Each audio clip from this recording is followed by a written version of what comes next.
tous et merci de nous rejoindre comme chaque jeudi dans cette fin de janvier un petit peu frileuse tout de même. Les semaines se suivent et se ressemblent, pendues à des décisions gouvernementales, vous le savez, qui rythment notre humeur, souvent mauvaise d'ailleurs, en ce qui concerne la culture. Parce que oui, il faut s'accrocher entre les directives sanitaires, les changements de jauge, les interdictions pures et simples, les reports, les annulations et j'en passe. Et quand je dis qu'il faut s'accrocher, je pense évidemment, et on pense ici aux artistes et aux techniciens du spectacle, mais aussi, on l'oublie souvent, aux communicants, aux attachés de presse plus précisément, qui en plus doivent jongler avec les humeurs et les craintes du public et de certains journalistes. Je suis bien placé pour le savoir. On avait envie de les mettre en lumière ce soir, dans une période où la communication culturelle se complexifie comme jamais.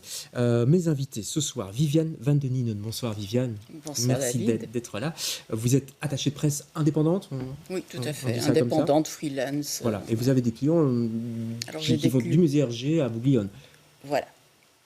En passant par la musique, la littérature, la bande dessinée en général. Ouais. Même le docteur Mukwege, prix Nobel de la paix. Le professeur Denis Mukwege. Voilà, en face de vous, Sophie Dupavé. Bonsoir Sophie. Bonsoir. Vous êtes responsable média au Théâtre National. Entre autres, vous travaillez aussi pour Océan Nord de temps en temps, le Festival de Chasse-Pierre, etc. Ça fait beaucoup ça quand même.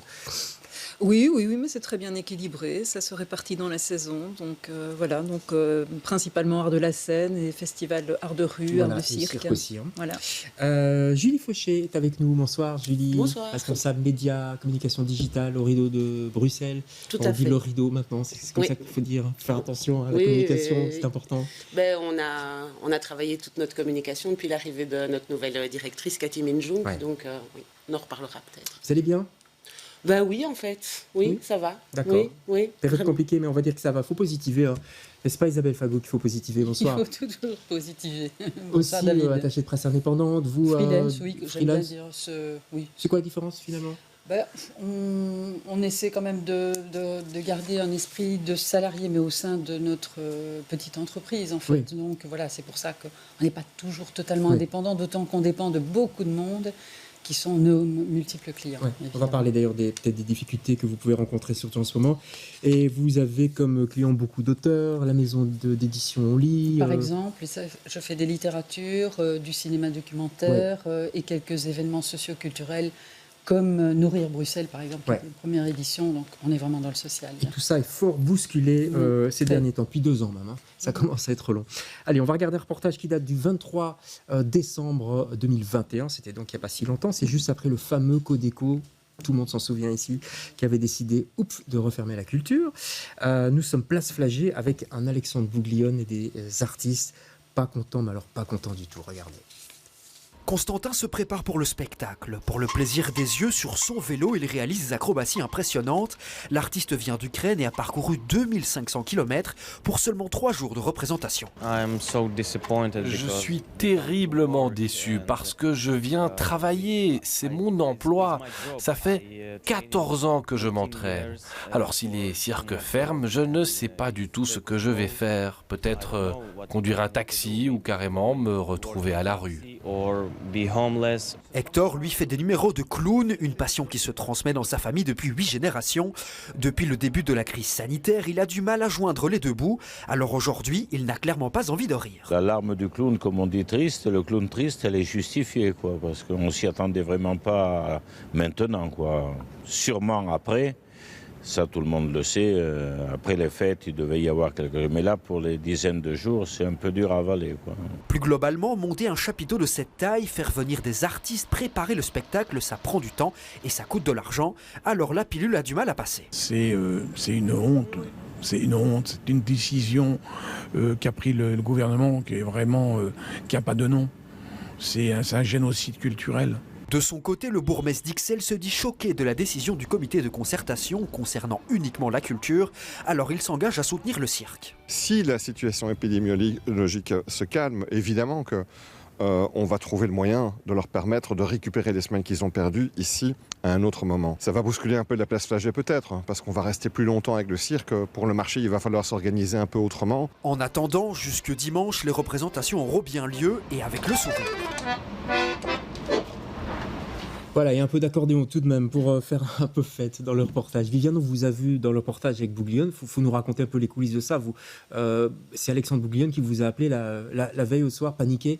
Il m'a téléphoné, oui, à 11h du soir pour me dire il faut que tu m'aides, il faut qu'on fasse un communiqué de presse parce que le Codeco a décidé qu'on devait fermer dimanche, donc qu'est-ce qu'on fait ?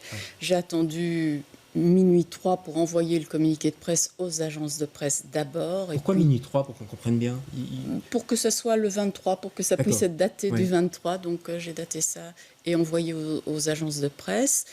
Et le lendemain matin, vers 6h30, 7h, à toutes les rédactions info et culture, dans tous les médias, télévision, radio, presse écrite, web, et tout le monde a réagi. Il y a vraiment eu une monopolisation de la presse belge, francophone, néerlandophone, mais au-delà des frontières aussi, puisque les agences de presse étrangères avaient capté l'information aussi. Pourquoi ? Parce qu'il est connu, parce que c'est quelqu'un un peu d'attachant, parce qu'il a un franc-parler.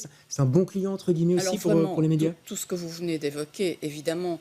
Et puis c'est une institution, c'est presque une marque, Alexandre Bouglione. Et c'est une institution à Bruxelles, c'est un des derniers et seuls cirque traditionnel.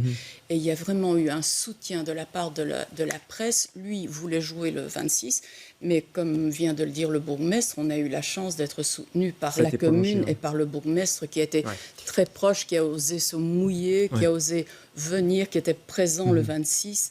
Et d'autres personnalités qui sont venues à toutes les représentations. On était juste avant Noël. Vous vous souvenez toutes de ce moment difficile, j'imagine aussi dans les théâtres, quand tout d'un coup, paf, le Codeco vous dit on ferme. C'est panique au village alors dans ces cas-là, Sophie Dupavé ? Non, c'est colère. Ah ouais, carrément. Ouais. Non. C'était la goutte d'eau, quoi. Oui, parce qu'il y a eu mi-décembre déjà la restriction à 200 personnes. Donc on avait donc, déjà un premier chapitre là. Même le 3 décembre. Si ma mémoire est bonne. Oui, en tout cas, on était dans le mouvement de revenir à des jauges, quelle que soit la capacité. Vous avez une grande salle, Oui, quelle que soit la capacité de la salle. C'était ça le drame. C'était de ne pas du tout tenir compte du terrain et du volume des salles. Et puis, le coup de grâce, effectivement, est venu avec cette décision qui n'était pas sanitaire, puisque les scientifiques sont sortis du bois le soir même pour dire qu'ils n'avaient jamais demandé ça. Ce qui a permis une prise de conscience et une mobilisation immédiate du secteur. Quand on s'occupe des médias de communication, Julie Fauché, comment on réagit, comment on doit réagir par rapport à une décision comme ça ? Comment ça se passe ? On essaye de rester calme. et puis ça fait 2 ans en fait qu'on vit au gré de ces Codeco, mais c'est vrai que le dernier en date qui annonçait les fermetures, on l'a pas du tout senti venir. Non. Donc moi personnellement, j'ai eu les jambes coupées. On accueillait le festival Noël au théâtre, au Rideau. Et donc directement, ces grands bâtons bas, qu'est-ce qu'on fait ? Est-ce qu'on se laisse encore faire avec toutes les actions qu'on a faites, avec un sentiment de mépris et de toujours être le non-essentiel du non-essentiel, et que ça ne pouvait plus durer. Et donc je pense que la culture a tapé fort en fait, en faisant appel aux... Et pour qu'on comprenne bien votre métier, comment ça se passe alors par exemple dans les théâtres, il y a un brainstorming, on se réunit en urgence Ici, par rapport au Codeco, Cathy Minjung, notre directrice générale et artistique, a convoqué l'équipe. Et donc on s'est tous retrouvés, parce que le fait de travailler aussi dans une institution, c'est ça que j'aime beaucoup, c'est de se retrouver tous ensemble et de se dire qu'est-ce qu'on fait là maintenant, on n'est pas seul, qu'est-ce qu'on prend comme décision, on continue à jouer, cette fois-ci c'est fini, on n'accepte plus, on continue à jouer et on prend nos responsabilités. On a fait partir également un communiqué, une newsletter qui annonçait en fait notre position par rapport aux décisions. Alors là, on l'a vu, vous travaillez dans l'urgence, Viviane nous a expliqué aussi avec Bouglione. Ça tombait bien, c'était le cirque Codeco qui mettait à mort le cirque Bouglione. Oui, il y avait moyen de trouver parce que vous devez aussi trouver la phrase qui va aller chercher la presse, évidemment. Mais c'est pas un métier où on travaille dans l'urgence d'habitude. Il y a quelque chose qui ne va pas. Oui, c'est ça. C'est ce qui est dérangeant, parce que dans le livre, c'est un temps beaucoup plus long. Ouais. Donc vous travaille plus d'un mois en amont, en général, sur la sortie d'un livre qui a une date X, et on le travaille grosso modo encore 3 mois. Donc ça veut dire effectivement des événements comme chez les libraires, des rencontres, des interviews, etc. Alors heureusement pour le moment, et depuis un peu plus d'1 an, on n'a plus trop de soucis pour venir directement dans les médias Et ne pas toujours porter le masque en interview, parce que, mon Dieu, ça, si vous vous souvenez tous, mais quelle horreur, ces interviews masquées. C'était horrible. La moitié du temps, on ne comprenait rien. Il y a des auteurs qui ne pouvaient plus venir, qui ne pouvaient plus traverser les frontières. Ou même, est-ce que ça arrive aussi des artistes qui ont peur à l'époque, au début? Qui ont peur, ou alors qui sont testés positifs juste avant de venir. Et là, on est dans une autre complication ici avec ces fameux tests PCR, pourvu que ça ne dure pas trop. Parce qu'il y a énormément d'asymptomatiques qui ne sont pas spécialement dangereux, pas plus que nous ici aujourd'hui ce soir, et on les empêche effectivement de pratiquer leur travail, donc de venir effectivement faire une journée d'interview.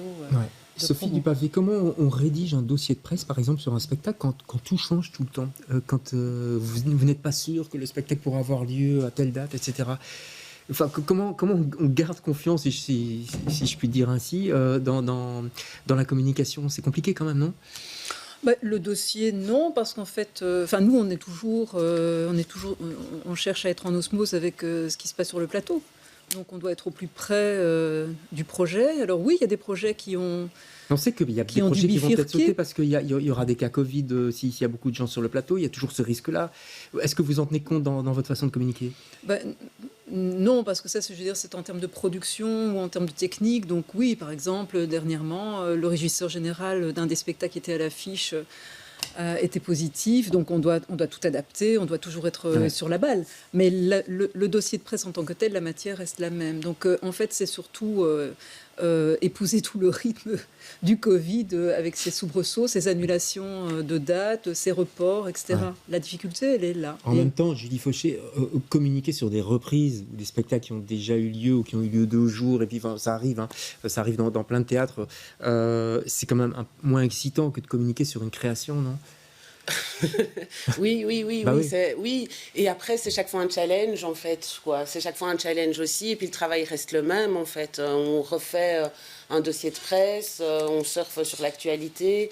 Et par rapport à la question que vous posiez à Sophie, par rapport au dossier de presse aussi, c'est que de plus en plus, on laisse le print de côté pour être dans le digital. Et donc, le digital offre une souplesse que le print n'offrait pas. Par exemple, au Rideau, on a décidé de ne pas faire de brochure de saison. La brochure de saison, si elle était sortie en septembre, elle serait plus du tout utilisable maintenant, en fait. Ça veut dire qu'il y a un glissement tout de même vers un changement de média pour s'exprimer. Oui. Mais moi, je voulais intervenir parce qu'évidemment, on a 2 structures ici fixes, donc il y a un travail de base, mais tu es freelance quand même aussi, donc tu vis, et Viviane aussi, la même difficulté que moi, à savoir, quand on refait quelque chose qu'on a dû défaire, c'est le même boulot pour le même montant.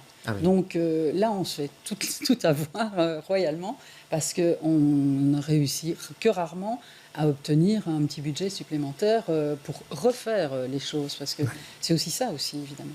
C'est clairement une profession de foi, c'est pas une profession de marketing, c'est vraiment une profession de foi. Moi, je me pose une question en préparant cette émission. À un moment donné, tout a fermé, donc même les livres, etc. Vous faisiez quoi, vous, Viviane, par exemple, à ce moment-là? C'était il y a 2 ans. Alors, moi, je suis allée au bureau tous les jours. J'ai ouvert mon ordinateur et j'ai essayé de travailler. J'ai rangé des dossiers, j'ai maintenu le contact, vraiment, c'était vital. Avec les clients?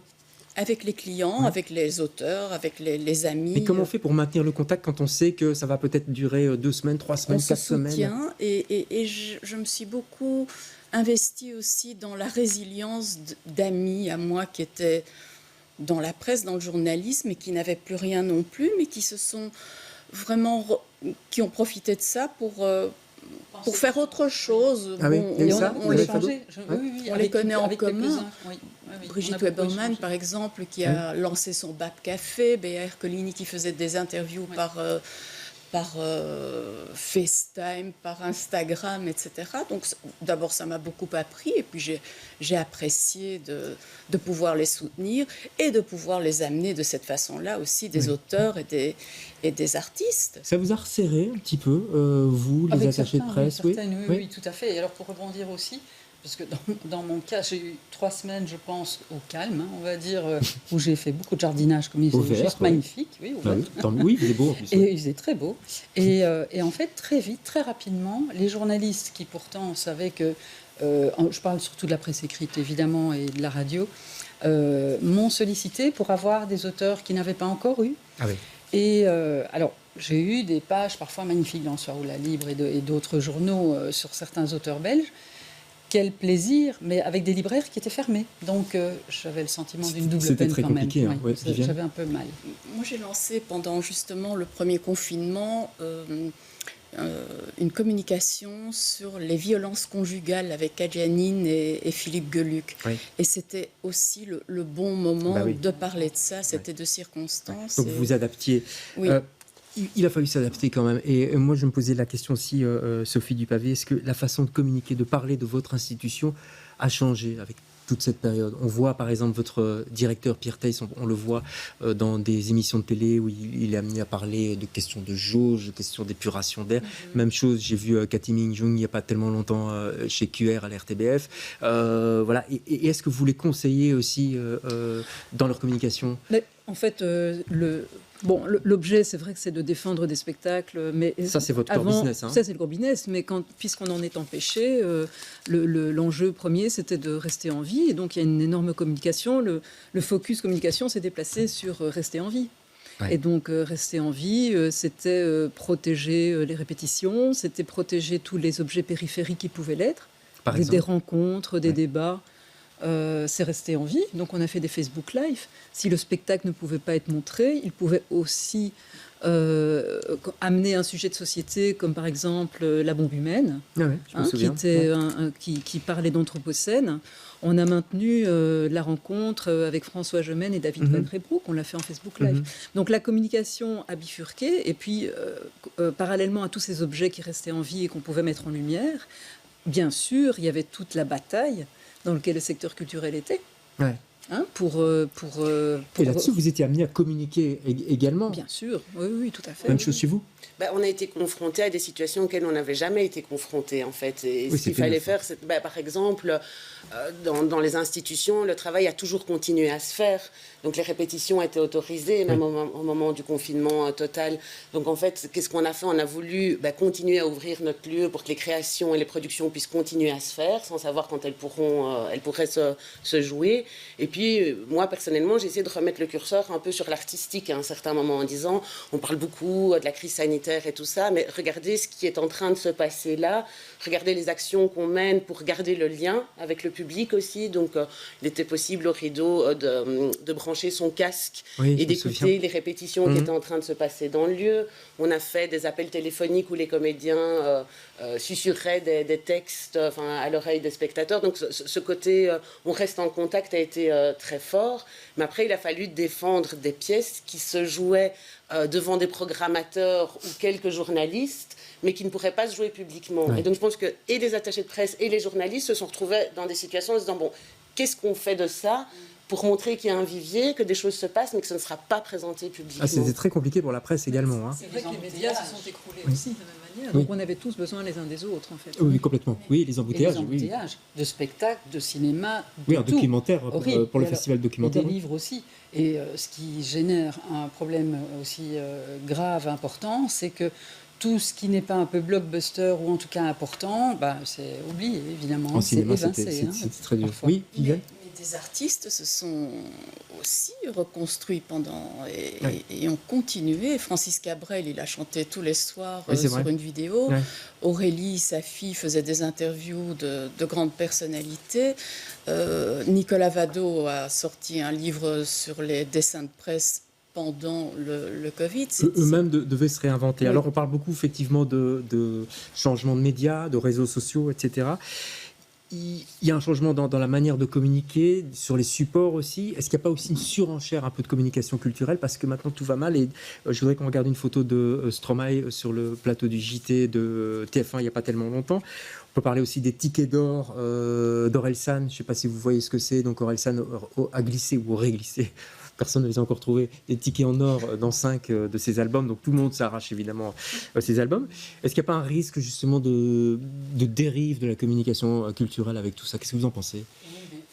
Qui fait ça? Il y en a combien qui peuvent se permettre ce genre de communication? Ils ne sont pas nombreux. Ce n'est pas la majorité du travail qu'on fait toute l'année. C'est quelque chose qui vous dépasse ou que vous comprenez ou parce qu'il faut se montrer, il faut se faire une place? Je regarde, ça me fait sourire. Voilà, c'est tout. C'est anecdotique pour moi. Ouais.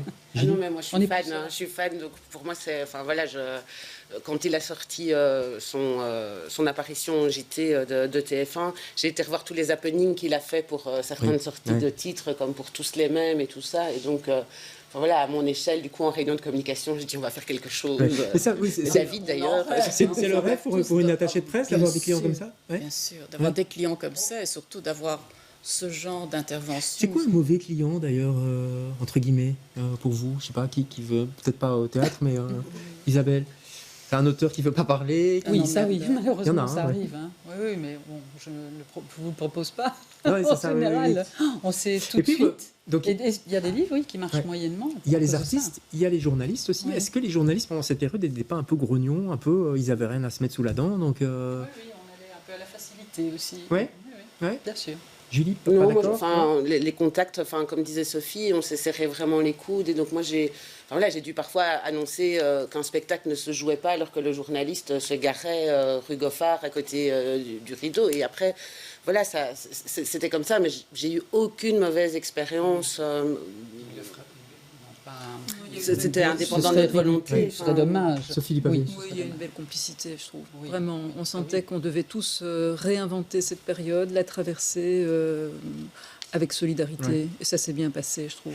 Et le public, la peur du public, le public qui vient un petit peu moins. Moi, j'ai assisté à des premières quand même, où même quand on pouvait aller avec le masque, etc., il y avait quand même pas énormément de monde. Il y avait là-dessus aussi, comment vous orientiez votre communication, parce que ça passe quand même de toute façon par les médias. Donc, il ne faut pas parler au passé, c'est toujours d'actualité. Oui, c'est toujours d'actualité. Hein, ouais. C'est un des. Je veux dire, avant crise sanitaire, on a tous un peu le mode d'emploi, la com et de ses résultats en termes de vente ou de fréquentation de salles. Là, ce facteur-là, il est brouillé parce que justement les gens ont peur. Ouais. Et comme on est constamment on-off, jour à pas, cette dimension-là de rassurer les gens, elle est constante. Comment vous faites pour les rassurer ?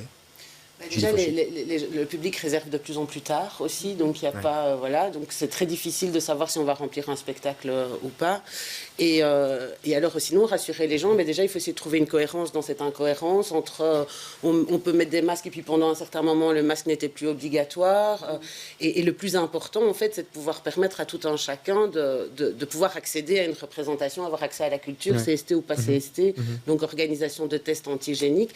Mais c'est vrai que on est en jauge moins de 200, donc nous, on n'a pas connu cette fermeture que les grandes salles ont pu connaître, mais les gens se posent des questions, le public se pose des questions et est un peu perdu. Donc, c'est gestes barrières, c'est masques, c'est gel hydroalcoolique, c'est CST, c'est tests si jamais il n'y a pas de CST. Le public est perdu, et nous aussi, on est tous dans cette latence entre toutes ces mesures, le Omicron qui débarque et qui fait des dégâts, mais pas trop, bref. Et c'est vrai qu'on est tous à se poser 1000 questions, de l'efficacité aussi des vaccins, etc. Donc, je crois qu'on est tous des êtres humains et inévitablement, on est dans les mêmes questionnements que le public. Alors voilà, il y a des gens qui ont des familles avec une personne handicapée ou des comorbidités. Donc c'est compliqué de les inciter à sortir parce que je me vois pas dire à quelqu'un mais oui, n'hésite pas. Ce n'est pas vrai. Ouais. Je n'ai pas cette réponse du tout. Donc on n'a pas de réponse effectivement là-dessus. Et ce qui est curieux, en fait, ce qui est paradoxal, le risque zéro n'existe pas, mais on est quand même un des secteurs qui est le plus sécure. Nos salles ont été très rigoureusement revisitées, le renouvellement d'air, etc. Depuis longtemps d'ailleurs. Hein. Oui, et donc on paye quelque chose de totalement anormal. Oui. Ça, c'est le côté injuste de toute cette affaire. Allez, il nous reste 30 secondes. Vous allez faire votre travail d'attaché de presse. Il y a un livre à vendre, si je puis dire, Francis Van de Woesten. Francis Van de Woesten, un de vos confrères, de vos précieux confrères de la Libre Belgique qui, depuis quelques années, rencontre des artistes et les impressions nouvelles éditent à partir du 17 février. C'est 36 états d'âme. avec des personnalités on est en plein dedans. étonnantes et magnifiques. Ok.